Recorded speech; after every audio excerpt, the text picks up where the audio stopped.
যেহেতু মরতেই হবে এটা আপনি বুঝছেন, তারই মানে পরকালমুখী। কেন আপনি দোকানে বসে আড্ডা পিটা মানুষের বদনাম করেন? আপনি কি বুঝেন? আপনি কেন বললেন যে ওই চেয়ারম্যান খারাপ? মুখ খুললেন কেন? সাংবাদিক, তুমি কি বুঝো যত কথা লিখেছো তার জবাব কি হবে? এই ছেলে, তোমাকে বলি, তোমার বন্ধু সাংবাদিক, শুনে যাও, তাকে বলে দিও এদিকে দেখো। রাসূল সাল্লাল্লাহু আলাইহি ওয়াসাল্লাম বলেছেন, মান সাতারা মুসলিমান সাতারাহুল্লাহ ফিদ দুনিয়া ওয়াল আখিরা।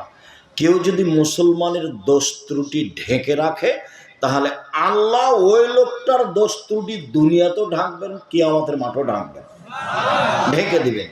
আর একটু দেখো,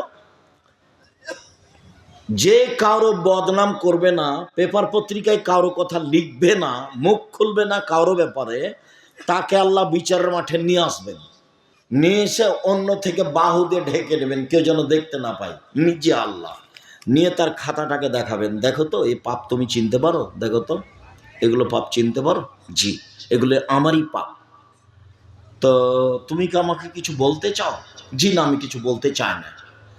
তো তুমি কি মনে করো যে আমার ফেরেশতারা অন্যায় লিখেছে? জি না, সেটা আমি মনে করি না।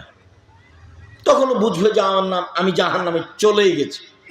তখন আল্লাহ বলবেন, দেখো তোমার একটা স্বভাব ছিল, খাসলত ছিল মানুষের দোষ ত্রুটি ঢেকে রাখা। তুমি যদি মানুষের দোষ ত্রুটি গোপন রাখতে পারো, আমি আল্লাহ তোমার দোষ ত্রুটি গোপন রাখতে পারি না। যাও, তোমার বিচার হবে না, মাফ করে দিলাম তোমাকে।